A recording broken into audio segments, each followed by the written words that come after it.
There's about $7 trillion sitting in cash and money market funds right now. And the most responsible, careful, smart with money people I know are the ones stuck in it. But given the panic about how we might be in a bubble right now and how the stock market always seems so high and unsustainable, in this video, I'm going to show you why cash feels so safe right now, what it's actually costing you with real numbers, not vibes, and exactly what I'd do today if somebody handed me 100 grand. Americans piled trillions into cash over the last few years, and honestly, at first, it made complete sense. Cash was paying 4 to 5%. Markets felt scary. Inflation was high, so cash felt safe. Cash is psychologically addictive. Once you sit on the sidelines long enough, your brain stops being able to invest without perfect certainty. And the market never, ever gives perfect certainty. Watch the pattern. Markets drop 10%. You start thinking, well, what if it keeps going down and drops to 20? Market drops 20%. You start thinking, oh, is this 2008 all over again? If the market rebounds, you think, great, I already missed it. So you stay frozen, waiting for the next drop. Not for weeks, sometimes for years. If that pattern just hit a little too close to home, drop a raised hand emoji in the comments. And I'll be the first one to comment because honestly, I've felt this many times. Okay, so the trap is real, but how much is this actually costing the average person? Say you had 100 grand to deploy in January of 2023. If you parked it in a money market fund, you'd have roughly $114,000 today, which is solid. It's about 4% a year, because what just happened right before January 2023 was 2022, a negative year. And because it was only January at the time, you question, well, is this pain going to continue over this next year? Now, you didn't know at the time, but if you put that same 100 grand into the total stock market, like VTI, today you would have around $176,000. That's a $62,000 difference in less than 3 years on one decision from one person who felt smart sitting in cash. When we talk about investment risk, everybody pictures the same thing. What if I invest and the market drops on me? But then again, what if you never meaningfully invest at all? What if inflation quietly destroys your purchasing power while AI, productivity, and corporate earnings keep on climbing without you? I often see in Reddit and other areas where people will comment and say, I just bought in, get ready for it to drop, which means that we are all thinking that. I just bought in, so the market is going to drop because you're fearing that. But here's the reality that most people don't realize. The stock market actually spends most of its time near all-time highs. And that's not abnormal. That's the normal state of a functioning economy. These are the charts that help ease me personally when I feel we're in a trap and 2008 is looming around every single corner. See, historically, waiting for the perfect entry has destroyed more wealth than bad timing ever has, because the market usually recovers before people emotionally feel safe enough to buy back in. The market climbs a wall of worry, and fearful people keep waiting for permission that never comes. Now look, I'm not saying any of this from a high horse by any means, because the emotional side of this, it almost got me too. When I left corporate America in January, my whole financial life flipped overnight. For 12 years, I've been saving, paying off debt, paying off mortgages, building up a portfolio, and then I walked away from a steady paycheck to be present for my kids and grow this channel full time.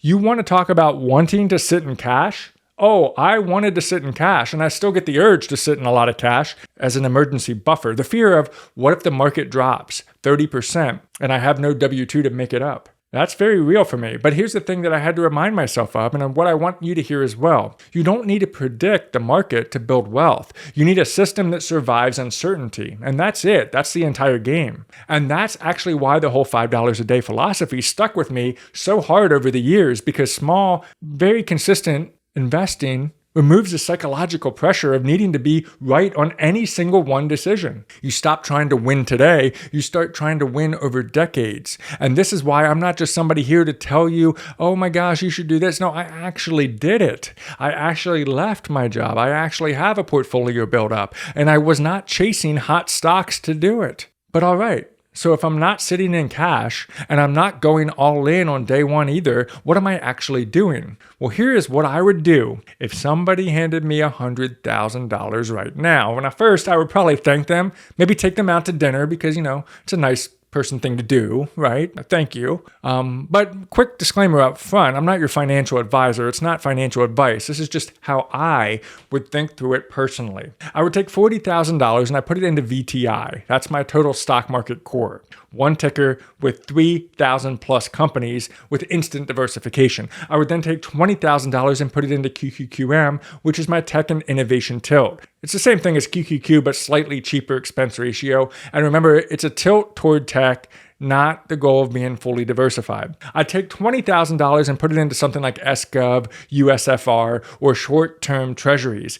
This is the dry powder. It earns yield, it's safe, and it gives me ammunition if the market's correct. The remaining $20,000, I would deploy that slowly over the next 8 to 12 months. Equal monthly chunks, dollar cost averaging the last piece in. Now, hear me on why this structure matters psychologically, because this is the whole point. If the market rips higher from here, 80% of that big amount of money is already participating. But if the market corrects, 20% in cash plus 20% being deployed monthly means corrections feel like opportunities instead of disasters. That mindset shift alone, that changes everything about how you experience the market. You stop dreading the red days, you actually look kind of forward to them. And I've talked about that fear and greed index. And when that thing goes into the red, or even when that 125-day moving average starts dipping below, oh, that's exciting times. But it's only exciting times if you set yourself up right psychologically to be ready for it. So let me leave you with the biggest investing mistake that I think people are going to look back on in 2026. And it's not what most people were thinking. The biggest investing mistake of 2026 isn't going to be buying at the wrong time. It's going to be spending years waiting for a moment that quite honestly never emotionally feels safe enough, because eventually you wake up and you realize that the market kept on moving. Technology kept on advancing.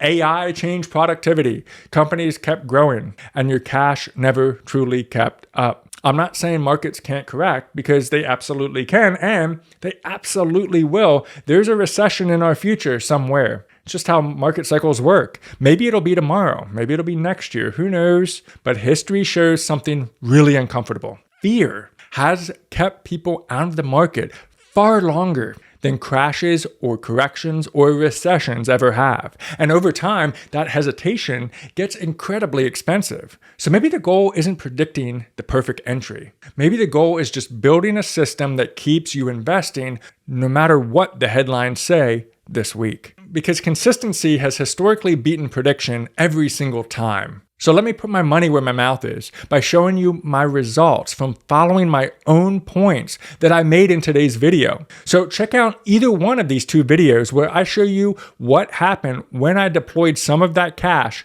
sitting on the sidelines during the most recent dips. I'll see you over on one of those videos. Until then, keep building your Sharpe money, and we'll see you on the next video.